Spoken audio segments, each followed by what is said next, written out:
and all the time. Thank you.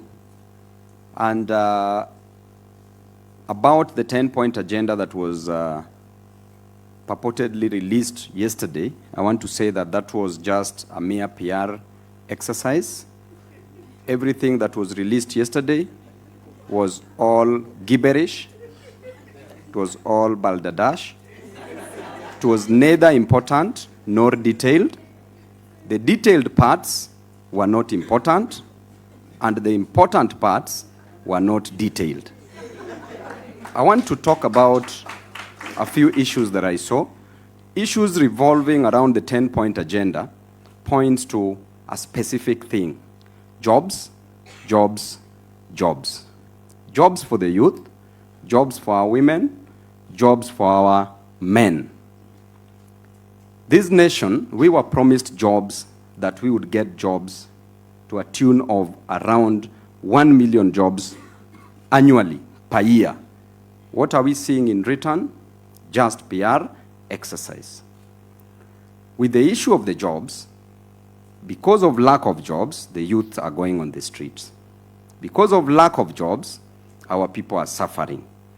People are opposing this government simply because there are no jobs that we are supposed to give to our youth, men and women in this country. We look at the important things that must be done by this government to create jobs, and they haven't considered any of them. For us to have serious jobs in this nation, we must industrialize. There must be an industrial revolution, industrialization. But the capacity, when we talk about energy as a part of the infrastructure that we have in this nation, the electricity that we produce in this country, the cost is so high.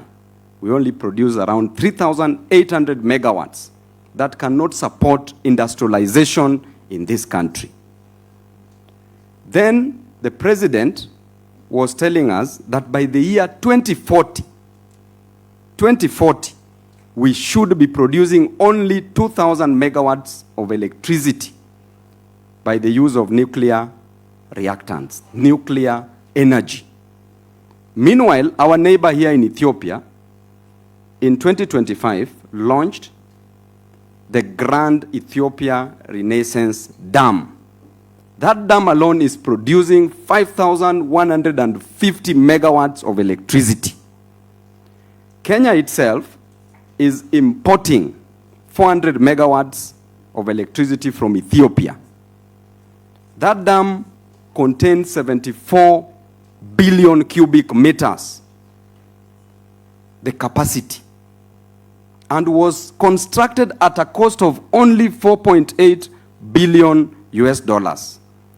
Then we are being told that in the year 2040, we are expecting nuclear energy at a cost of 500 billion Kenya shillings.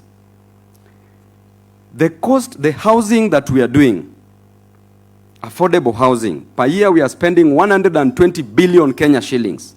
In 5 years, we'll be spending 600 billion Kenya shillings. Meanwhile, affordable housing is a private good, and the role of a government is not to participate in provision of private goods, but to facilitate consumption of merit goods like education and health, and also provide public goods like roads. So you wonder, where is our priority? Where did we go wrong as a nation?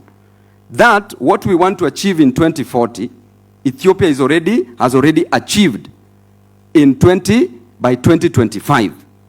So therefore, when it comes to issue of handling jobs in this nation, we are not ready.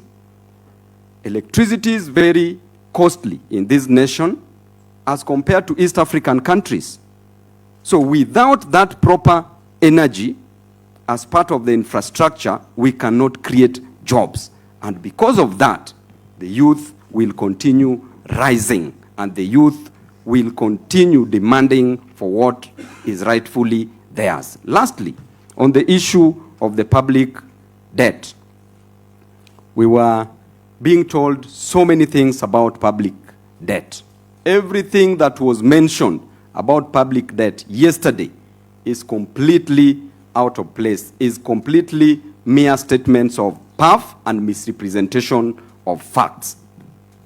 Yesterday, when they were talking about debt, we know very well that our constitution in Article 229, sub-article 4, paragraph G, gives the Auditor General the mandate to audit the public debt. And it states clearly that every 6 months after every financial year, the Auditor General shall audit our public debt. What happens in our nation?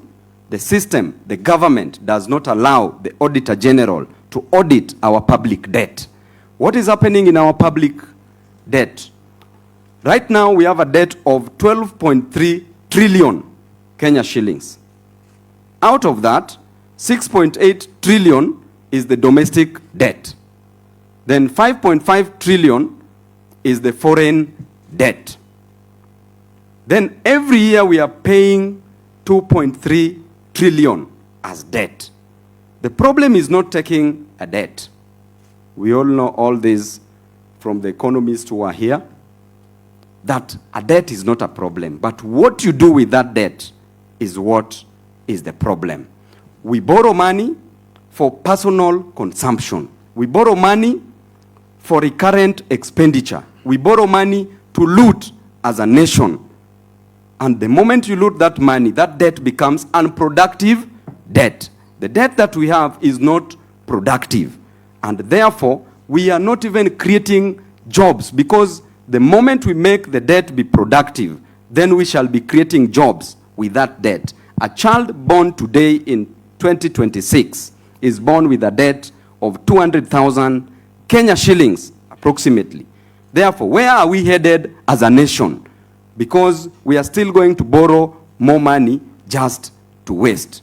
And therefore, my scorecard on a scale of 0 to 10, I want to say that the government has scored -1. Thank you. Thank you, Honorable Babu.